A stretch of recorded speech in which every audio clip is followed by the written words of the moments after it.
Abramos la palabra de Dios en el Evangelio de nuestro Señor Jesucristo según San Mateo capítulo 16, versículo 18.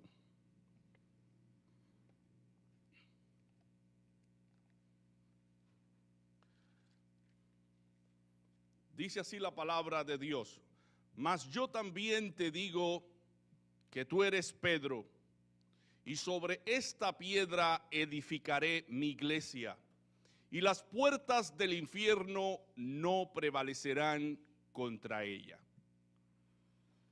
Que el Señor siempre nos bendiga al leer su bendita palabra, y esa palabra permee nuestras vidas y nos lleve a la fidelidad a Dios.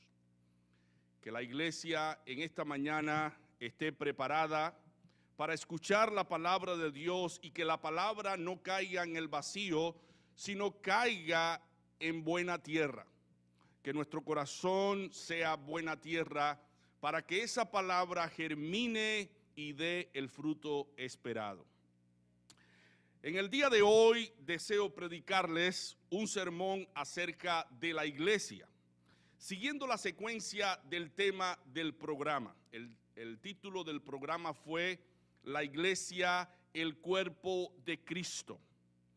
Y he querido titular el sermón de la manera siguiente: la importancia de pertenecer y venir a una iglesia local.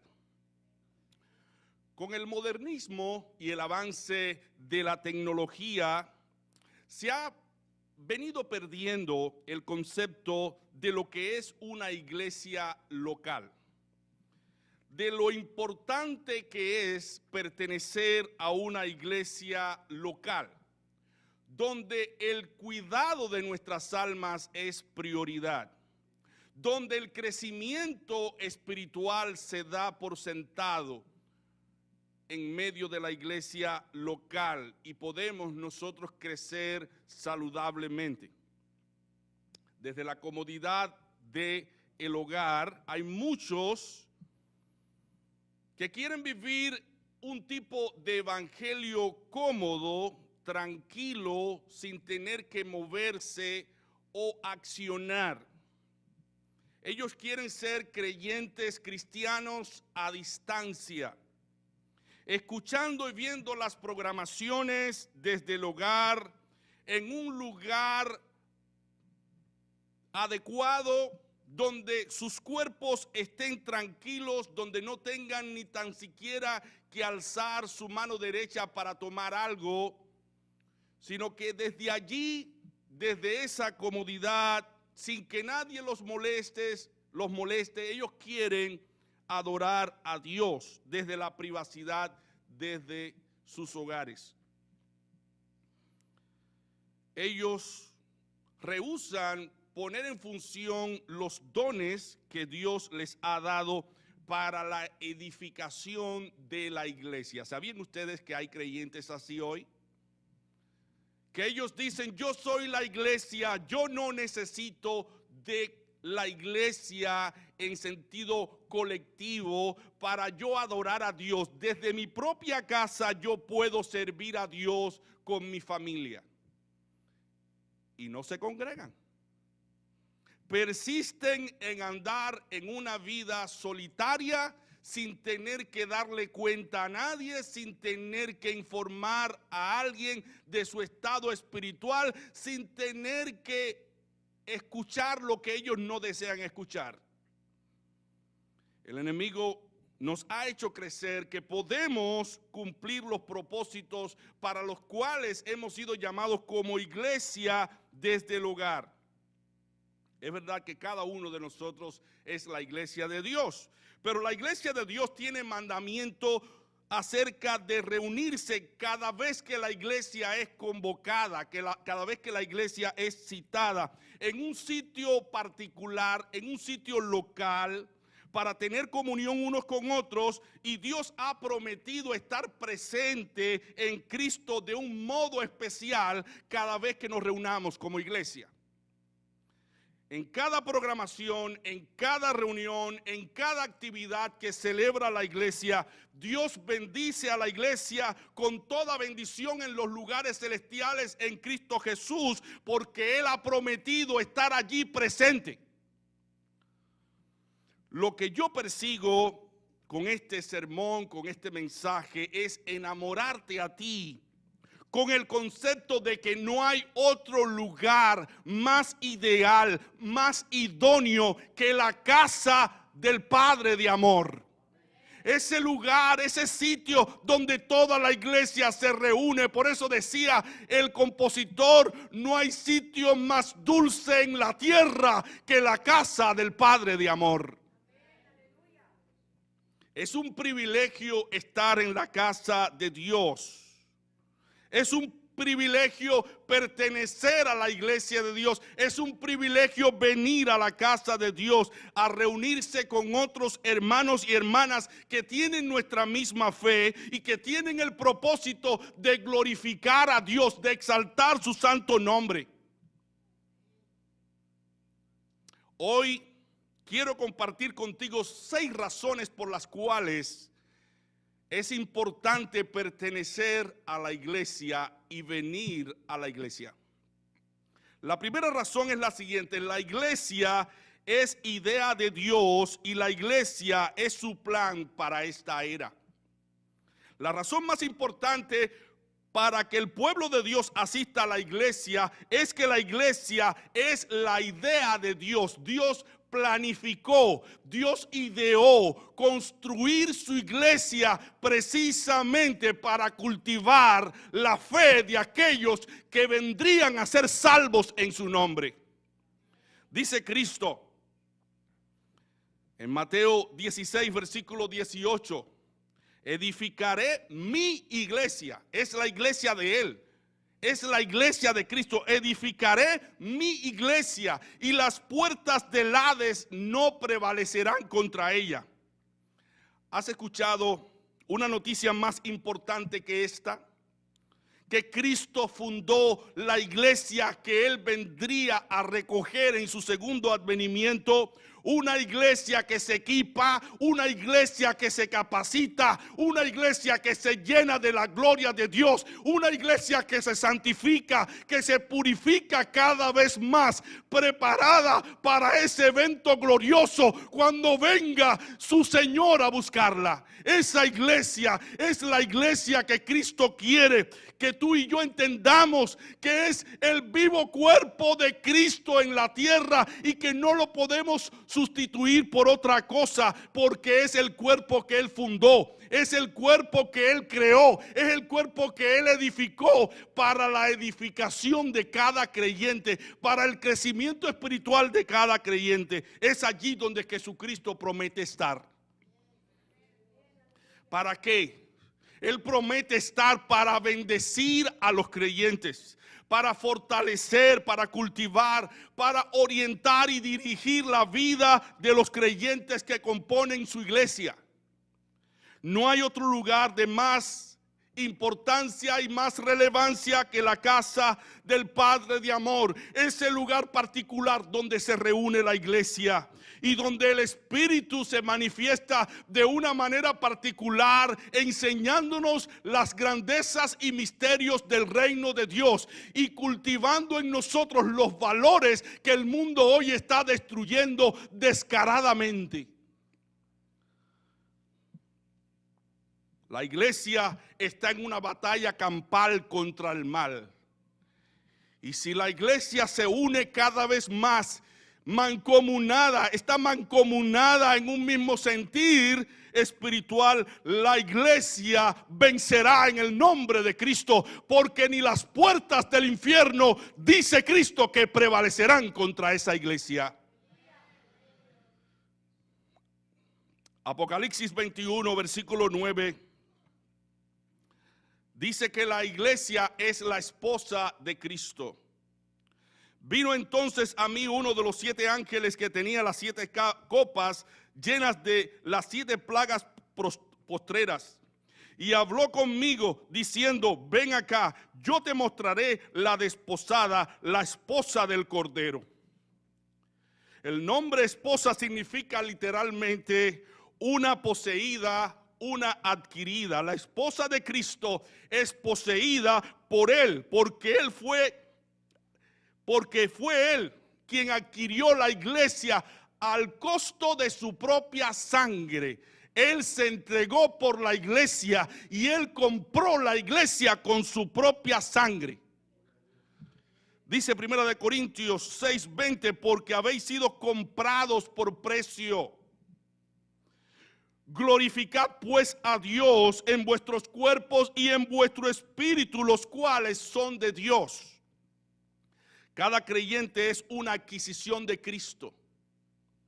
Cada uno de nosotros hemos sido adquiridos para que seamos reconocidos por Cristo como su iglesia,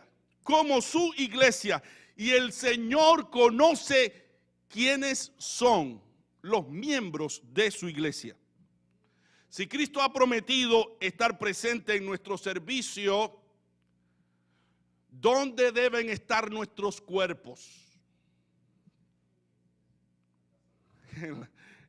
En el lugar adecuado, en la casa de Dios, en el lugar donde hemos sido convocados. ¿Dónde es que tenemos que poner nuestro espíritu? Allí donde está Cristo. Porque Cristo es la esposa del... ¿Qué cosa? Porque la iglesia es la esposa ¿de quién? Del Cordero. Ese Cordero que se entregó por nosotros, ese Cordero que se inmoló por nosotros, compró la iglesia.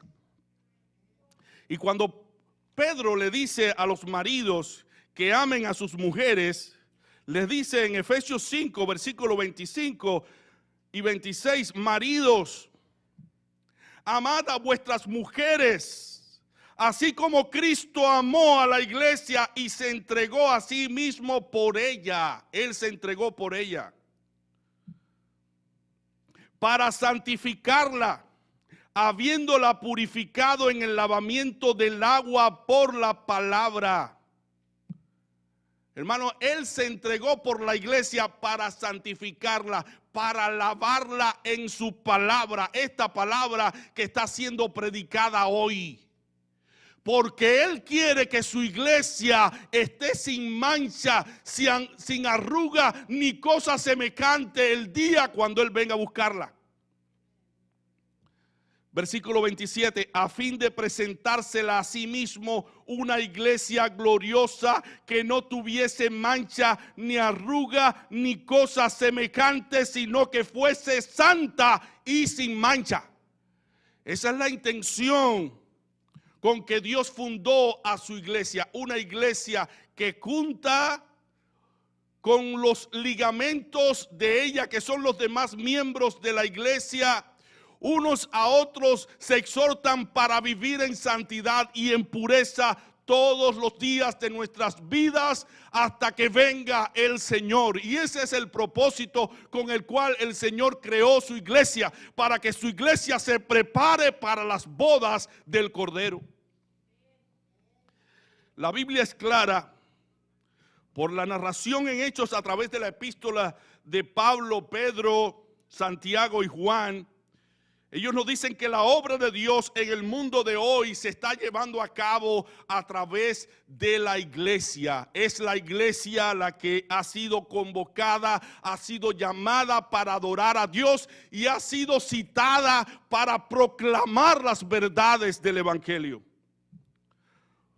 Uno solo tiene que revisar las palabras de Dios que Dios usa para connotar lo que es la iglesia.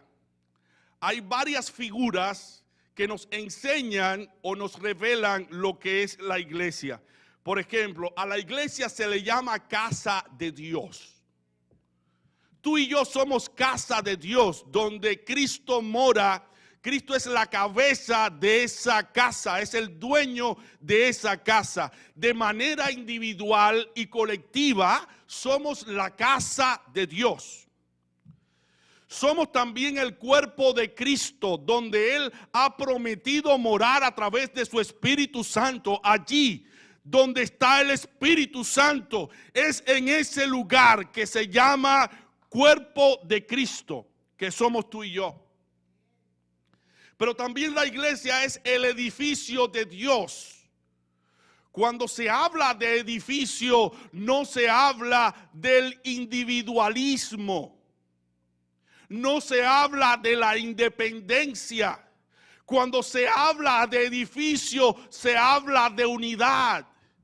Porque este edificio está construido con piedras, con arena, con cemento, con todos los componentes que lo forman.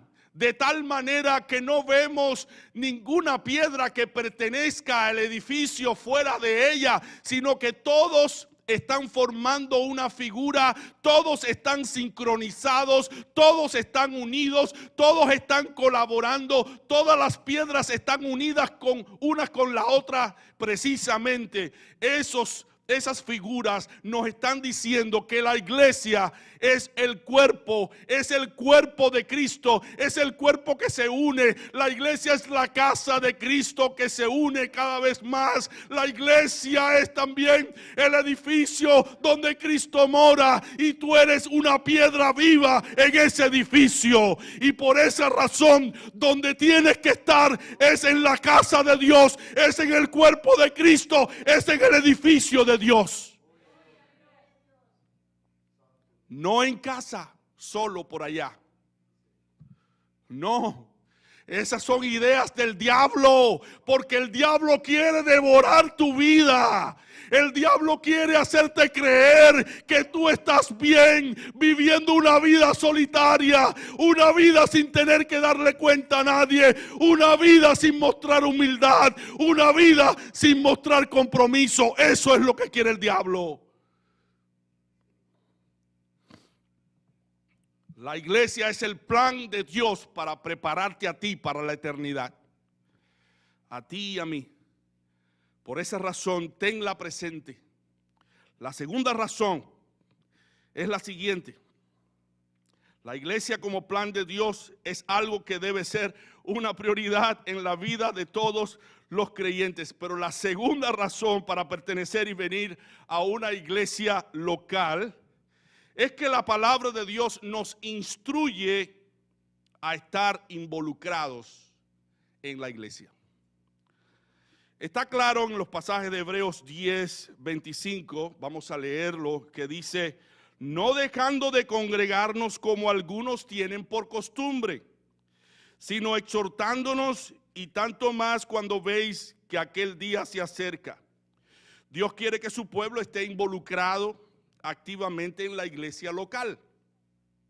Desde el relato en Hechos de la primera carta que se escribe aquí, en Jerusalén, la iglesia estaba unida.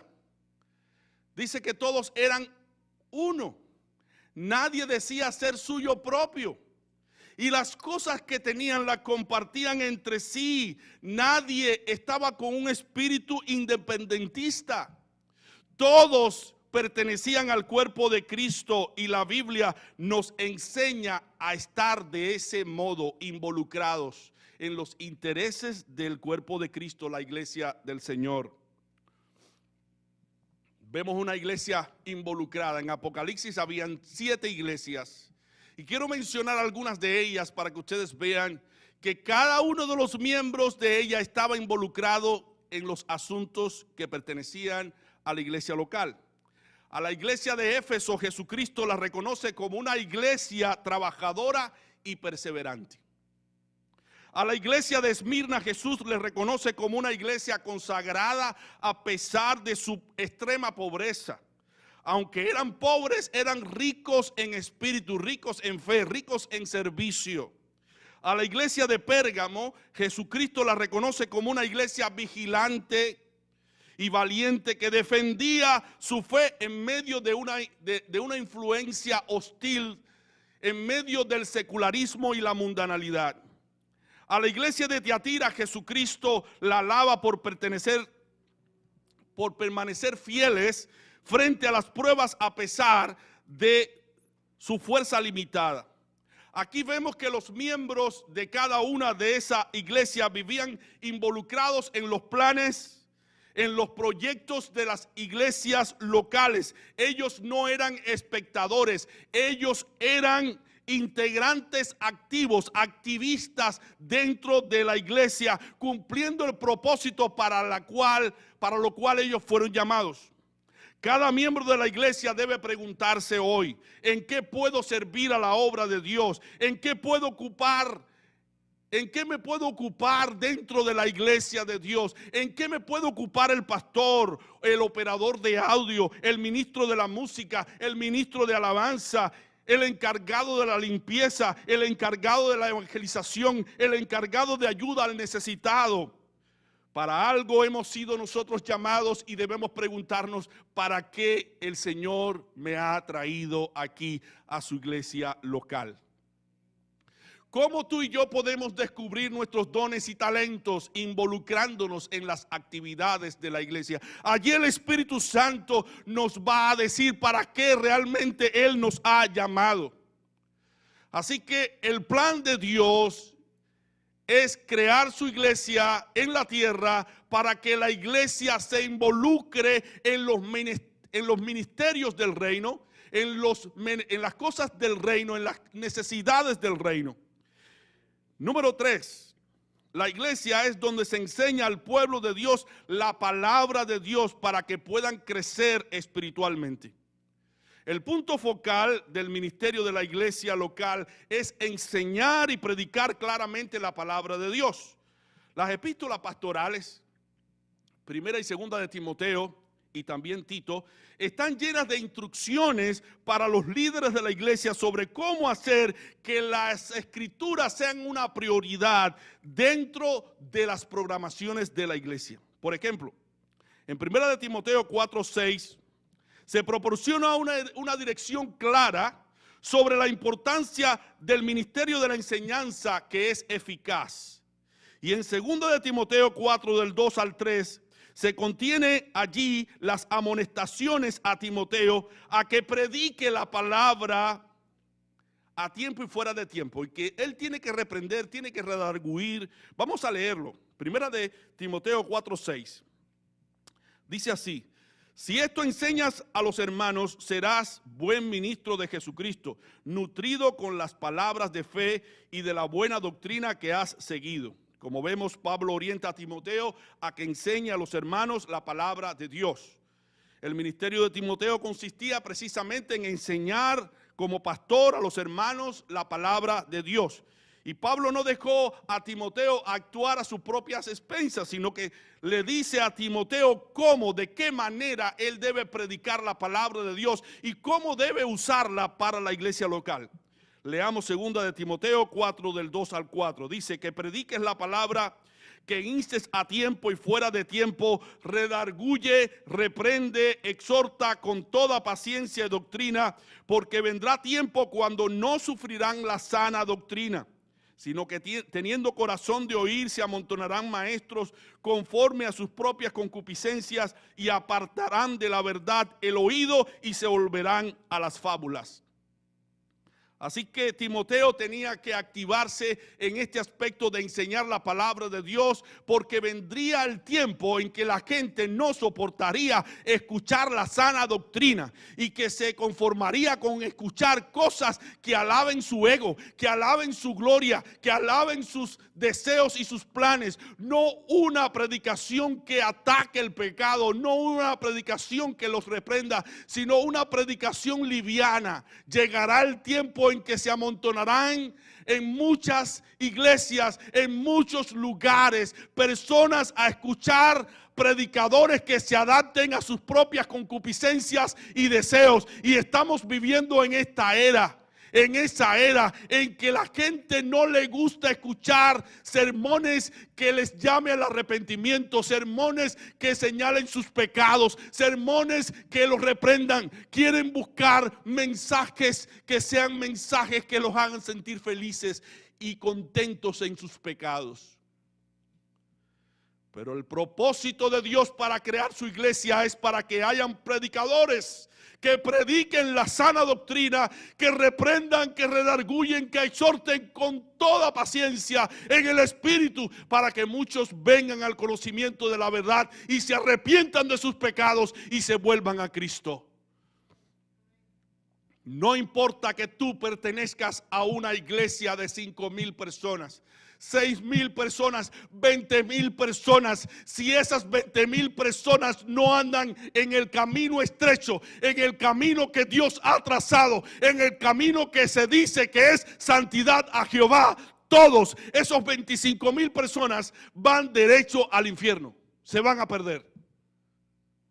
Porque no todo el que dice Señor, Señor heredará el reino de los cielos, sino el que hace la voluntad de nuestro Padre que está en los cielos. Por eso dice Efesios 4 del 11 al 14 que Dios mismo constituyó a unos apóstoles, a otros profetas, a otros evangelistas, a otros pastores y maestros. ¿Para qué? Para perfeccionar a los santos para la obra del ministerio, para la edificación del cuerpo de Cristo, hasta que todos lleguemos a la unidad de la fe y del conocimiento del Hijo de Dios, a un varón perfecto, a la medida de la estatura de la plenitud de Cristo, para que ya no seamos niños fluctuantes, llevados por doquier de todo viento de doctrina, por estratagemas de hombres que para engañar emplean con astucia las artimañas del error. Si hay un maestro, si hay un pastor que nunca te llama la atención, que no te hace reflexionar acerca de la vida espiritual, si hay un pastor que no te llama al arrepentimiento y a la fe, si hay un pastor que no predica contra el pecado, si hay un ministro, un maestro de Jesucristo que no te enseña la verdad, ese maestro es un apóstata, ese pastor no es de Cristo. Solamente son de Cristo aquellos que predican la palabra de Dios, aquellos que predican esta palabra que cambia, que regenera, que edifica, que te transforma por completo. Esos son los ministros de Dios. Escúchalos, síguelos, porque en verdad esos son los que te están edificando espiritualmente para que tú llegues a la estatura de Cristo, para que tú tengas el carácter de Cristo, para que no te conformes a tus pasiones y deseos, sino para que seas más a Cristo, para que seas más como Cristo. Esa es la intención con que predicamos la palabra de Dios. La decadencia espiritual, el alejamiento de la verdad y el debilitamiento de los creyentes siempre han estado precedidos por el descuido de la educación bíblica y la predicación expositiva de la palabra de Dios. Por tanto, la función de los pastores y maestros es la de perfeccionar a los santos para edificar el cuerpo de Cristo hasta que todos lleguemos a la unidad de la fe y del conocimiento del Hijo de Dios, a un varón perfecto a la medida, a la estatura de la plenitud de Cristo. ¿Está usted edificándose a través del ministerio de la palabra en su iglesia local? Usted puede decir con certeza que los sermones que aquí se predican le están ayudando a crecer espiritualmente.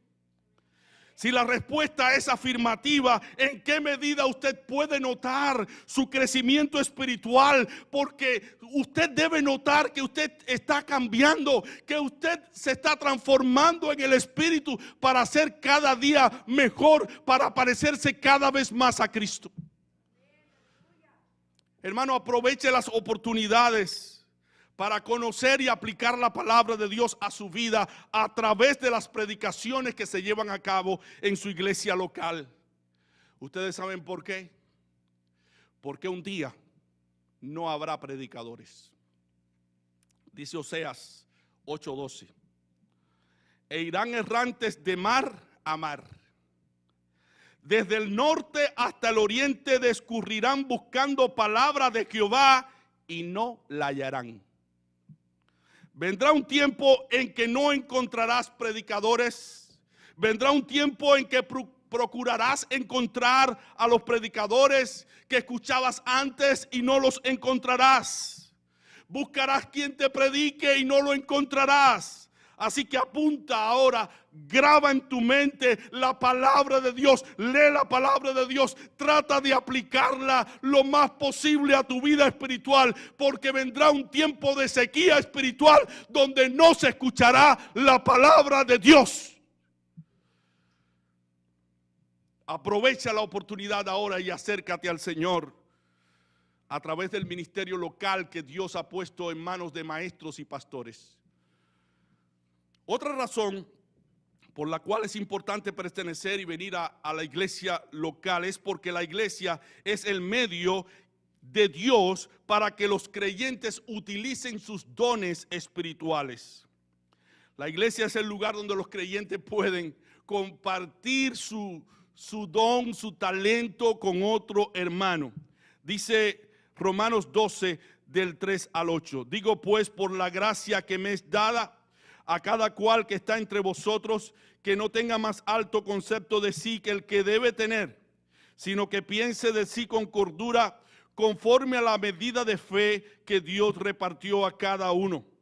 Porque de la manera que en un cuerpo tenemos muchos miembros, pero no todos los miembros tienen la misma función. Así nosotros, siendo muchos, somos un cuerpo en Cristo, y todos miembros los unos de los otros. De manera que teniendo diferentes dones según la gracia que nos es dada, si el de profecía, úsese conforme a la medida de la fe, o el de servicio en servir, o el que enseña en la enseñanza, el que exhorta en la exhortación, el que reparte con liberalidad, el que preside con solicitud, el que hace misericordia con alegría. O sea que cada cual es llamado al cuerpo para tener una función particular conforme al don que Dios le ha dado. Unos sirven para una cosa, otros sirven para otra. Pablo dice, son todos apóstoles, son todos profetas, son todos maestros, hacen todos milagros, tienen todos dones de sanidad, hablan todos lenguas, interpretan todos. No, cada uno es llamado para cumplir una función dentro del cuerpo de Cristo conforme a su don. Por eso dice Pablo, procurad pues los dones mejores.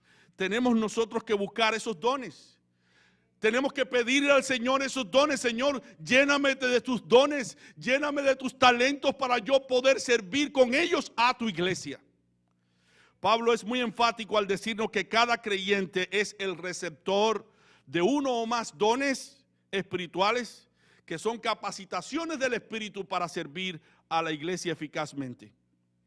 Dios nunca tuvo la intención de que la iglesia fuese un tipo de teatro donde todas las personas vienen a ver a los cantantes y artistas. No, la iglesia es el cuerpo vivo de Jesucristo, es el cuerpo lleno de dones y virtudes, es el cuerpo lleno de miembros para que unos a otros se sirvan con los dones que Dios ha repartido por su divina gracia. Si miramos a nuestro alrededor, vamos a detectar una necesidad que satisfacer. Vamos a ver a un hermano o una hermana llorando a la cual debemos consolar. Vamos a ver a alguien que necesite un vestido o una ropa que ponerse. Vamos a ver a alguien al cual podemos darle palabra de aliento, a alguien que podemos abrazarlo y decirle te amo en Cristo Jesús. Para eso es la iglesia. Hemos sido llamados para servirnos los unos a los otros. Precisamente la quinta razón para pertenecer a la iglesia y venir a la iglesia, a una iglesia local, es que el pueblo de Dios se conecta con otros creyentes en la iglesia. Nosotros estamos conectados unos con otros, así como los órganos del cuerpo están conectados unos con otros y se ayudan mutuamente entre sí. Nosotros como iglesia, la iglesia de Cristo, estamos conectados y debemos ayudarnos los unos a los otros y estimularnos a las cosas buenas. Nosotros necesitamos el calor y el afecto de nuestros hermanos y nuestros hermanos también necesitan nuestro calor y afecto. Hay cerca de 60 unos a otros mencionados en el Nuevo Testamento. Los creyentes deben amarse unos a otros. Los creyentes deben consolarse unos a otros. Los creyentes deben perdonarse unos a otros. Los creyentes deben orar los unos por los otros. Y hay una multitud de amonestaciones con relación al servicio mutuo. Es en la iglesia donde los creyentes pueden verdaderamente tener comunión entre sí. Desde la casa nosotros no podemos tener comunión con nuestros hermanos a menos que vengamos aquí a reunirnos como una iglesia física, como una iglesia en Cristo que somos, para compartir los dones y los ministerios que Dios ha puesto en nuestras manos. Dice 1 Juan 1:7, pero si andamos en luz, como Él está en luz, tenemos comunión unos con otros, y la sangre de Jesucristo, su Hijo, nos limpia de todo pecado. Es decir, que el creyente que ahora mismo rehúsa venir a la casa de Dios anda en tinieblas. Anda en tinieblas, no anda en luz. No estoy diciendo aquel creyente que se queda en su casa por una necesidad específica que es apremiante y está justificado porque tiene una enfermedad que no lo deja venir a la iglesia, o tiene una dificultad o una razón lógica y comprensiva. Pero el creyente que se queda en la casa para no participar con los demás miembros de la iglesia por gusto, sin una razón justificable, esa persona, dice la Escritura, que está en tinieblas. Dice 1 Juan 1:7, volvamos a leerlo. Pero si andamos en luz, como Él está en luz, ¿qué va a pasar? Tenemos comunión unos con otros. Vamos a estar aquí juntos constantemente. Y la sangre de Jesucristo, su Hijo, nos limpia de todo pecado. La evidencia de que tú y yo estamos en luz es que tenemos comunión unos con otros. Que podemos sobrellevarnos los unos a los otros. Que podemos amarnos los unos a los otros. Que podemos consolarnos los unos a los otros. Que podemos leer la palabra de Dios juntos. Que podemos cantar juntos. Que podemos venir aquí y sentarnos a la mesa y comer juntos. Ese grupo que hace todas estas cosas son personas que están en la luz. Las personas que están en las tinieblas están llenas de celos, llenas de envidia, llenas de rencores. No, allí yo no me reúno. ¿Por qué? No, porque no me gusta el ambiente que hay, o no me gusta sentarme al lado de una persona en la iglesia. Está llena de envidia, llena de celos, llena de rencores. No, porque me hicieron esto y me hicieron aquello, y yo eso no lo puedo perdonar. Está en tinieblas. Porque no puede perdonar, está en tinieblas. Porque no puede tener comunión con los hermanos en la iglesia, está en tinieblas. Y allá desde su casa está hablando mal de todo el mundo, está en tinieblas. Porque nosotros hemos sido llamados para anunciar las virtudes de aquel que nos llamó de las tinieblas a su luz admirable. No se supone que una persona esté hablando mal del otro o de la otra en lugar de estar hablando de las virtudes de Cristo. Porque Cristo nos llamó de las tinieblas a su luz admirable, para que anunciemos sus virtudes, no nuestros defectos. Así que una evidencia clara de que estamos en tinieblas es el hecho que rehusamos no formar parte de la iglesia local de creyentes. Así que reprende esos espíritus malos que no te permiten llegar a la iglesia y abrazar a tu hermano y decirle: perdóname por lo que dije, lamento haberte ofendido. Eso indica que estás en luz. Eso indica que ya no estás en tinieblas. Porque aquel que aborrece a su hermano, dice la Escritura, que todavía está en tinieblas. Así que es importante que tú y yo reconozcamos que si decimos que estamos en luz, tenemos que tener buena amistad con todo el mundo. Tenemos que llevarnos bien con todo el mundo. Porque el hecho de que nos llevamos mal con todo el mundo, eso es indicativo de que estamos todavía en tinieblas. Y la sexta razón por la cual es importante La sexta y última razón por la cual es importante que tú y yo pertenezcamos a una iglesia local y vengamos a una iglesia local es que Dios diseñó a su iglesia para cumplir la gran comisión de hacer discípulos a otros.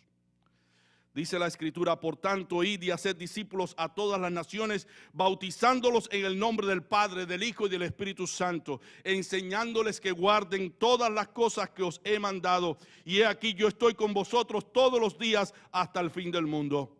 Así que la iglesia se congrega para tomar acuerdo dónde vamos a predicar, a quién le vamos a enseñar la palabra. La iglesia se reúne para recibir orientación con relación a predicar a otros el evangelio de Cristo. Dios nos ha mandado a ser discípulos. Esa es la gran comisión. Esta noticia de que nosotros hemos sido llamados al cuerpo de Cristo a discipular a otros nos mantiene en el compromiso de conversar unos con otros para ponernos de acuerdo dónde, en qué lugar vamos a predicar, o para ponernos de acuerdo y darnos cita en cierto lugar donde se va a predicar la palabra de Dios. Hoy, durante la semana, practicamos reunirnos a través de Zoom. Podemos invitar a personas para que participen de estas reuniones. Hay ligas de oraciones que hacemos. Podemos invitar a otras personas para que participen. Hay estudios de la palabra de Dios que podemos invitar a las personas para que participen de esos estudios. Entonces tú y yo tenemos que estar involucrados en ese menester de hacer discípulos a otros, de traerlos al conocimiento de la verdad. Así que, mi hermano, es importante la iglesia, es relevante la iglesia, es de suma importancia pertenecer a la iglesia y venir a la iglesia del Señor. La recomendación del Espíritu es la siguiente: ama a tu iglesia, ama a tu iglesia local, ama a tus hermanos. No permitas que el enemigo te robe el amor fraternal. Que siempre en ti y en mí haya una cálida, hermosa y beneficiosa virtud de amar y ser amados por otros creyentes, de servir y ser servidos, de dar y recibir, de perdonar y ser perdonados, de ayudar y ser ayudados. Por consiguiente, la iglesia es el plan de Dios para ti, en la que debes estar involucrado. Involúcrate con tus dones, donde puedes crecer en el conocimiento de la palabra de Dios, donde puedes beneficiar y ser beneficiado con los dones que Dios ha repartido a su iglesia, donde puedes conectarte con otros creyentes para que sean edificados mutuamente, donde pueden planificar para ser discípulos a otras personas para que vengan y sean salvas y crezcan en el conocimiento de Dios. Entonces ama a tu iglesia, porque tu iglesia es un gran tesoro. Ama a tu iglesia de Colton. Cuida tu iglesia de Colton. Vive para tu iglesia de Colton. Coopera con la iglesia de Colton, porque allí fue donde fuiste llamado para servir a Jesucristo. Gózate con esta gran noticia de que eres miembro del cuerpo vivo de Cristo. Y aquí tu presencia tiene razón de ser. Tu presencia es importante. Tu servicio es importante y es necesario. Sirve a Dios con amor. Dile: Señor, ¿en qué yo puedo bendecir a mi iglesia local? ¿Dónde está una necesidad que yo pueda suplir? Yo soy, Señor, tus manos, yo soy tus pies, yo soy tu boca. Úsame para honra y gloria de tu nombre. Ayúdame para fortalecer al debilitado. Ayúdame para dar de comer al hambriento. Ayúdame para socorrer a todo aquel que tú pongas en mi camino. Porque yo quiero pertenecer a tu iglesia viva. Yo quiero ser un miembro fiel de tu iglesia, la que tú vienes a buscar cuando tú vengas en tu segundo advenimiento. Es una dicha pertenecer a la iglesia y es un gozo y una gran bendición venir a la iglesia para adorar a Dios. Que Dios te bendiga.